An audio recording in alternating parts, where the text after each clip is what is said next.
Hola, ¿cómo están? Bienvenidos de vuelta, soy el Dr. Marco y el día de hoy continuamos hablando de las poblaciones vulnerables. Ya ayer platicábamos de los pacientes diabéticos y cómo protegerlos de este coronavirus, y hoy vamos a platicar un poquito de los pacientes hipertensos, sus factores de riesgo y qué hacer para cuidarlos. Pues con esto empezamos. Entonces vamos a ver en esta ocasión cómo proteger a nuestra población con hipertensión.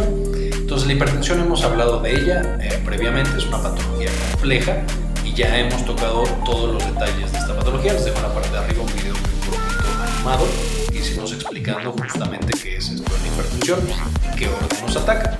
Y quiero empezar a hablar de esta relación entre hipertensión y coronavirus primero con un signo de interrogación. Porque si bien es cierto que muchos de los pacientes que han sido hospitalizados y han fallecido presentan hipertensión, realmente todavía no tenemos evidencia tan sólida de la relación entre esta y la muerte y las complicaciones por coronavirus. Primero porque tenemos conflictos entre la evidencia básica y la clínica de este virus con respecto a sus hermanos, que son el SARS y el MERS, que atacaron en años previos. En la evidencia básica sabemos que estos coronavirus entran a través de cierto receptor que tienen mucho los pacientes con hipertensión. Sin embargo, no se ha demostrado que para esta infección en estos pacientes sea por esta misma razón. No sabemos si es un factor de riesgo o una respuesta adaptativa, es decir, que los pacientes eran hipertensos y por eso se infectaron, o el paciente hipertenso que naturalmente se infecta, como todos nos infectamos, de repente se le sube mucho la presión y le genera otras complicaciones. Esto pasa también, por ejemplo, en los pacientes que tienen infartos cerebrales o traumatismos craneoencefálicos, en los cuales se encuentra hipertensión a veces severa, pero es por la respuesta que tienen a ese evento tan traumático metabólicamente hablando. No sabemos si es un factor independiente o las complicaciones y mortalidad se deben a las comorbilidades. Es decir, si los pacientes se nos están muriendo mucho porque se infectaron y son hipertensos, o porque son hipertensos y entonces tenían infartos previos, o tenían factores de riesgo para tener un infarto nuevo, o para tener un infarto cerebral, etc. Entonces, con todas estas preguntas, quiero dejar muy claro que lo que voy a mencionar es muy importante para el cuidado de estos pacientes, pero que de todos los videos que hemos hecho de poblaciones de riesgo, este es el que más probablemente vamos a tener que actualizar cuando sepamos un poquito más de cómo funciona esta relación entre hipertensión y coronavirus. Ahora, ¿cómo se da la infección? Pues sabemos que el coronavirus llega al pulmón y causa neumonía. Esto lo hemos visto en videos previos. Sin embargo, el mecanismo por el cual el virus entra en nuestras células pulmonares en principio es debido a una enzima llamada enzima convertidora de angiotensina tipo 2, que es muy abundante en el pulmón.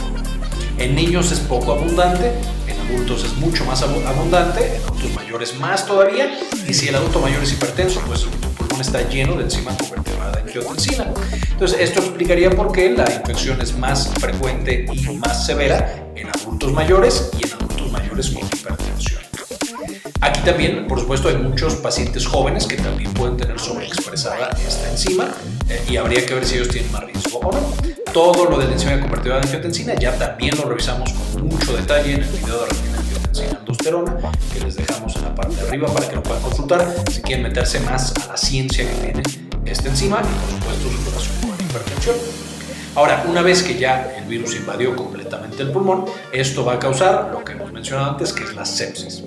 Y como ya mencionamos en el video de sepsis que hemos hecho antes, ahí vamos a tener básicamente una tormenta de citocinas.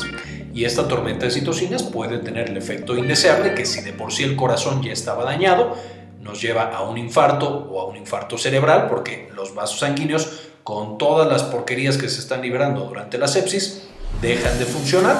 O incluso este mismo corazón dañado por la hipertensión podría ser invadido por el coronavirus causando una infección o inflamación local conocida como pericarditis o miocarditis.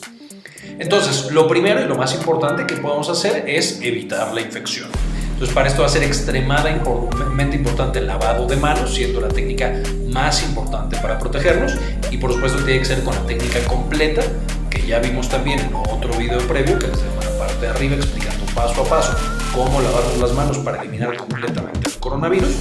Y por supuesto las medidas de distanciamiento social, no salir de casa si no es indispensable, no estar con otras personas si no es indispensable y no viajar si no es indispensable.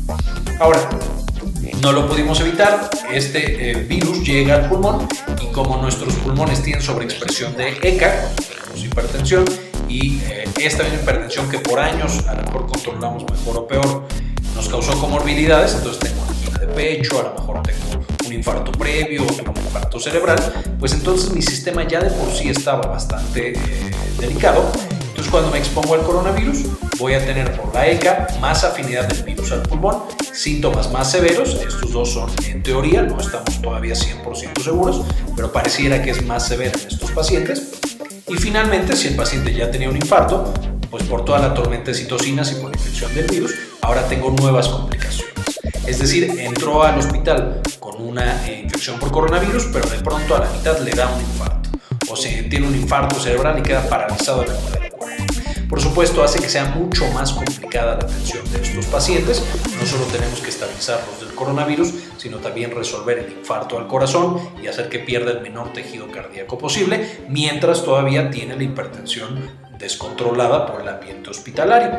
Entonces, estos son pacientes que ya van a tener muchas más complicaciones. Entonces, ¿qué tenemos que hacer? Antes de que me infecte, por supuesto, más allá de las medidas generales, necesito tener al menos un mes de medicamentos para mi presión arterial. Esto para que no se me vayan a acabar bajo ninguna circunstancia, porque recordarán que si yo suspendo el medicamento para la hipertensión, tengo un riesgo muy alto de tener pico en hipertensión, como un brote, digamos. Entonces, a lo mejor yo ya estaba en 130, 80, suspendo el medicamento y me voy hasta 180 sobre 120. Y solamente por ese pico puedo tener de manera muy espontánea un infarto cerebral o un infarto al corazón. Y entonces me tienen que hospitalizar, incluso si no tenía coronavirus, ahora me va a dar por haber tenido que acudir a un hospital. 2. No solo necesito asegurarme de controlar mi hipertensión, necesito asegurarme de que no voy a ingresar al hospital por ninguna causa. Y entonces necesito controlar otros factores de riesgo como diabetes, tabaquismo y dislipidemia. Entonces, si tengo la diabetes, tener todas las precauciones de la diabetes que hablamos en el video pasado de poblaciones de riesgo, evitar el fumar porque eso aumenta el riesgo de que me vaya a infartar, y controlar el colesterol malo, aumentar el colesterol bueno para protegerme de posibles infartos al corazón e infartos al cerebro, y tomar mis medicamentos tal como están prescritos absolutamente todos. No cambiar absolutamente ninguno y tomarlos religiosamente. De nuevo, aquí el nombre del juego es evitar los hospitales, evitar los centros de salud para que no me vaya a contagiar de este virus. Ahora, si ya me enfermé, ¿qué es lo que puedo hacer ahora? ¿Tengo que entrar en pánico? No hay que entrar en pánico. Es posible todavía que aunque yo tenga mis enzimas convertidas de angiotensina y yo haya tenido alguna complicación por mi hipertensión, a lo mejor no me da tan fuerte. Entonces no entremos en pánico.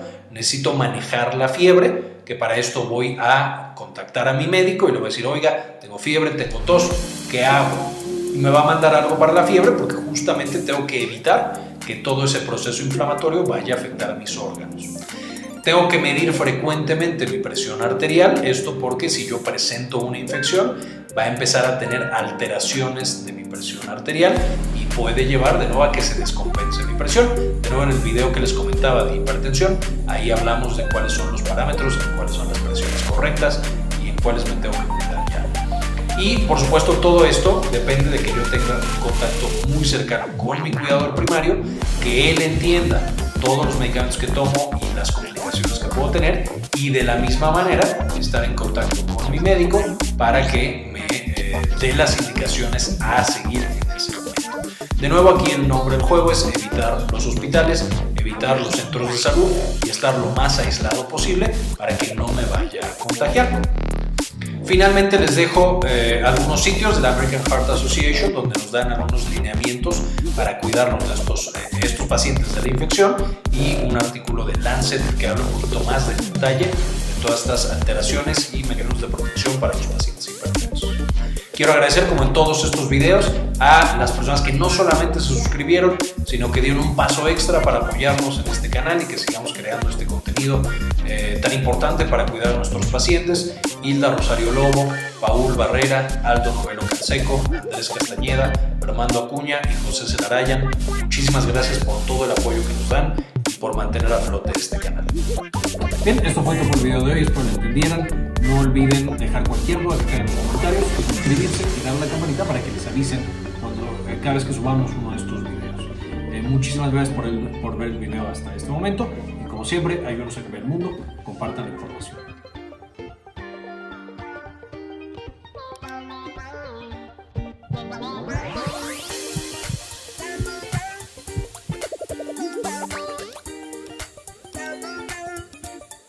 Bye.